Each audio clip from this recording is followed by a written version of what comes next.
Ethan Cross was what they called the king of concrete. His real estate empire grew faster than the skyscrapers he built. New York knew him as a cold businessman who refused to admit defeat. His office on the top floor of a glass tower glowed at night like a beacon of power. He was used to getting everything: money, influence, women, even politicians. But that night, when the phone rang, the world stopped. "Mr. Cross, we have a problem." His lawyer's voice sounded unnaturally dry. "Your chief financial officer has been arrested. The FBI has come to the accounts. They say there is suspicion of money laundering." Ethan felt the floor shake under his feet. "That's nonsense. They would never dare without evidence," he replied, squeezing his glass of whiskey so hard that the glass almost cracked. "There are documents. There are testimonies. And it seems it's one of your own." A silence longer than life. His empire, built over years, could crumble in an instant. But what hurt the most was the word betrayal. Someone close to him, someone he trusted, had betrayed him to his enemies. That night, he sat by the panoramic window, looking at the flickering lights of the city and feeling a coldness growing in his heart. The world he had ruled no longer belonged to him. If this is the end, then it didn't begin where I expected. Who betrayed? And why? Ethan didn't know the answer, but fire lit up in his eyes. This wasn't defeat yet. This was just the beginning of the war. At dawn, Ethan's tower looked like a black box in which someone had forgotten to turn off the alarm. There were so many agents that the elevators ran nonstop.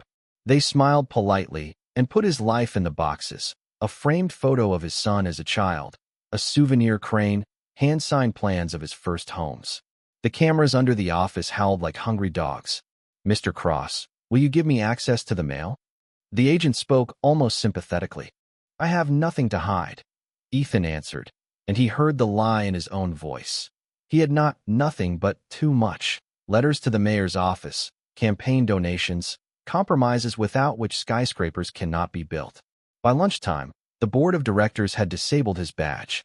The bank, to maintain market confidence, had frozen credit lines. Partner and longtime mentor, Victor Gale, went to the press first. "We are shocked. We are conducting an internal audit. No one is above the law." No one sounded like a sentence. "Not you, boy." In the evening, Anna, his ex-wife, called. "Noah cried at school today. The teachers were showing the news on the phone. He said, 'Daddy is bad. Tell him that Daddy is struggling.'" Ethan breathed. Fighting with what? With himself? And she hung up the phone as quietly as if she had closed the door to another life. The next day, the media hit. Anonymous sources claimed that Ethan's foundation was receiving transfers from Bud Monolith East, a company with shadowy brigades and fake inspections. Photos of workers in hard hats whose labor had kept his empire afloat flashed on the screen, and all he saw were graphs. One phrase from the TV presenter stuck in his head. Who signed the permits? Ethan knew the answer. There was his electronic signature, like everyone else signs. Only now did everyone dissolve. The lawyer, pale as plaster, brought the news. "Your CFO has made a deal with the investigation. He's giving evidence. He's presenting you as the organizer." He couldn't last 5 minutes without a calculator. Ethan grimaced. 5 minutes, no? But under dictation, he could. That evening he sat on the edge of his bed in an empty penthouse. The city hummed like a transformer about to blow. From the window, his tallest project, the Luxor Tower, was visible like a needle piercing the clouds. "I built it to prove I could." And to whom? He thought. The phone flashed. "Noah, don't call yet." Ethan held the line like red-hot metal and felt something cracking inside. Early in the morning, the lawyer warned him about a grand jury subpoena. The market had crashed. Partners took turns announcing their ethical departures. Laughter echoed in the hallway. Or were the elevators being built from the shafts? Victor invited him to a short meeting without the press. "Put it all on the CFO. Say you're a victim. We'll pay you back." "The empire will survive," Victor said, pouring whiskey with the impeccable routine of a philanthropist. "And the workers? Signatures? Contributions to the PAC? You think they won't find a trail of money?" "The trail is always drawn by the first person to pick up the chalk." As Ethan stepped out into the night, he realized that the chalk was already in the wrong hands. His name had become a curse word. His silence was complicity, and for the first time in years, he realized the full cost of his silence. It was a profound loss, not of stocks or penthouses, but of a mirror in which he no longer saw the person. She was waiting in a dim cafe under the bridge, where the sound of the river beat dully against the piles. Mara Levine was a journalist Ethan had once tried to suppress with lawsuits. Her articles about the concrete mafia were like splinters under a fingernail. Now she nodded at him as if he were a stranger. "You came without security." "That's cool," she said. "I don't have anyone else worth protecting," Ethan replied. She placed a thin metal key fob on the table, a key-shaped flash drive. "This is from Victor's assistant's computer." He thought he had deleted it. "No.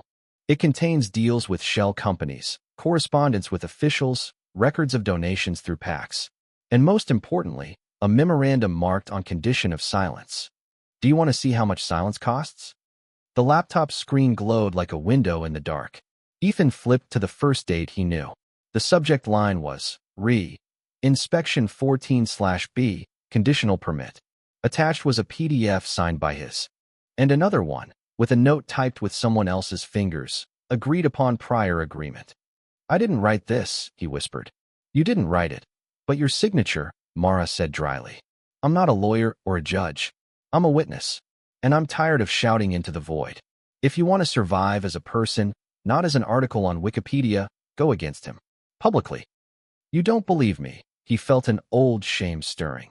He had once offered her a scholarship for her investigation fund, with the condition of balance. "I believe exactly as much as you believe in yourself. There's something else here." Mara opened the meetings/closed folder. "There is audio from a private meeting at City Hall. Victor's voice. Cross will sign. He loves quickly. He can't even read the small print." Laughter. Another voice. "And if he speaks?" "Victor." "Then remind him of his son." Ethan sat for a long time, as if someone had taken off his armor along with his skin. "What do you want for this?" he asked. "The truth. Not an interview. Testimony. Name documents. And so that you don't run away when it gets hot." They went out to the river. The wind smelled of iron and salt slabs. "I'm not a hero," Ethan said into the darkness. "Heroes can't stand concrete." "People can," Mara smiled. "Let's start small. You will go to the prosecutor's office as a collaborator.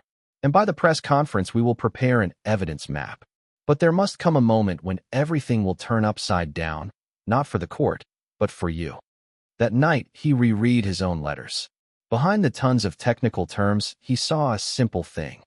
Each of his compromises was folded into a pyramid, from which it was enough to remove one brick, and everything would fall. Forbidden knowledge was not magic.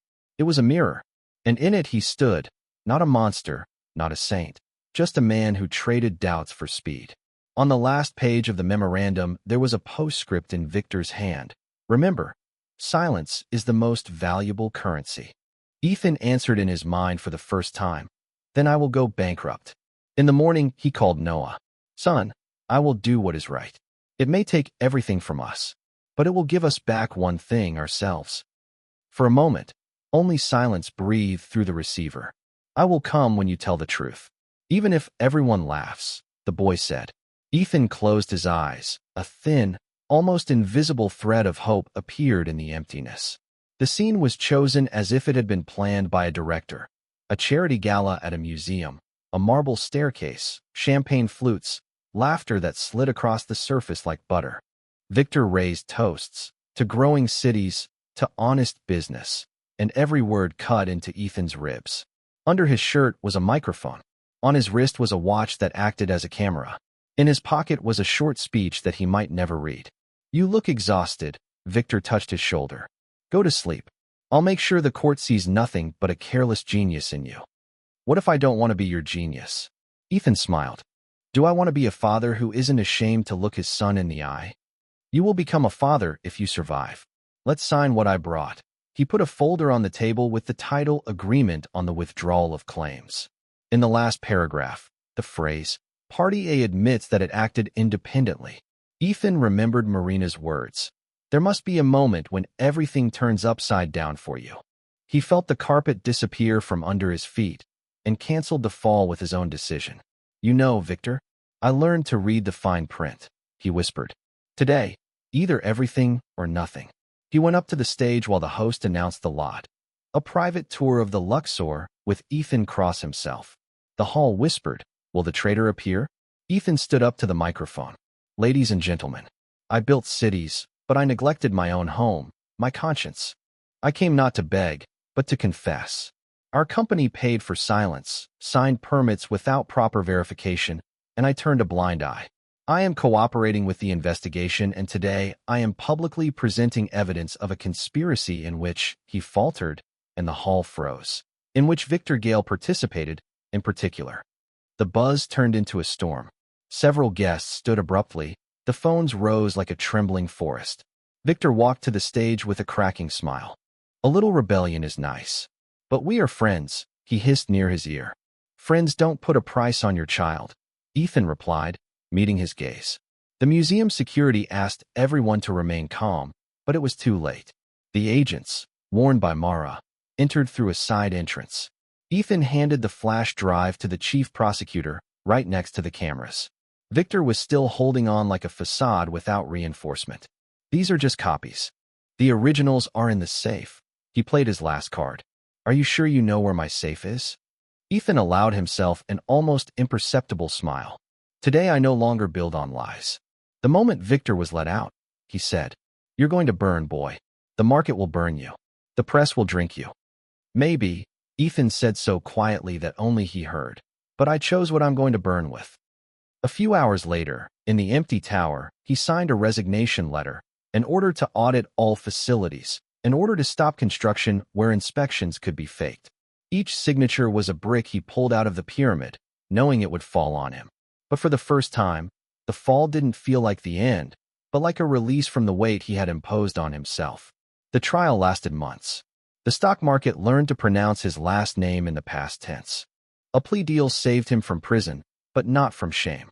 He gave up a controlling stake, sold the penthouse, and moved into an apartment with windows on a quiet street where the streetlights glowed like little planets in the dark. Messages from beyond the stars, he thought one evening, suddenly remembering Noah's children's book, about a boy who looked for answers in the sky and found them within himself. Mara brought the printouts. Her material became a series, not about the fall of a titan, but about the disease of the system and the people who treat it, even if it hurts. "You know," I'm often asked, "is it possible to be rich and honest?" she said, sitting down on the windowsill. "You can," Ethan answered slowly. "But honesty is more expensive. It requires paying up front." Truth or success? Truth doesn't guarantee success. But success without truth is like a poster without a movie. He started a small foundation that financed independent inspections and worker training, not as atonement, but as work that should have been done long ago. At the opening of a modest occupational health and safety center, he told the tired, focused faces, "I'm neither a saint nor a criminal by profession. I'm the result of the choices I make every day. Now I want your choices to be safer than mine." When Noah first arrived, they had been silent for a few minutes, listening to the city. "They still talk about you at school." The boy finally spoke. "What do they say?" "That you betrayed a friend." Ethan inhaled the air that smelled of rain. "I betrayed my own shadow, son. A friend I'm trying to find." Noah nodded. "Maybe you'll be mine?" "If you take it." Ethan smiled, and this smile was honest, like pure concrete without impurities. In the evening, he stood on a vacant lot in the neighborhood, where another Luxor was supposed to grow, but now another house would grow, affordable, strong, without shine, but with light in the windows. Distant stars shone overhead, and nearby, the cold windows of the city. Can the past be redeemed? He asked himself. Maybe not. The past is a cast foundation, but another superstructure can be built on it, if you are not ashamed to show the reinforcement. He took out an old notebook from his pocket. In it he used to write down the deals of the day. Now he wrote one sentence. "Silence is the currency that cowards pay. Speech is the risk that people pay." And he added at the bottom, "I am a person." The city was breathing. The phone was silent. Dozens of lives were touched by his choice, like waves touch the shore, without asking permission. The ending was neither happy nor tragic. It was true. And in this truth was the main message. Wealth is not what you have, but what you are willing to give up in order to remain yourself.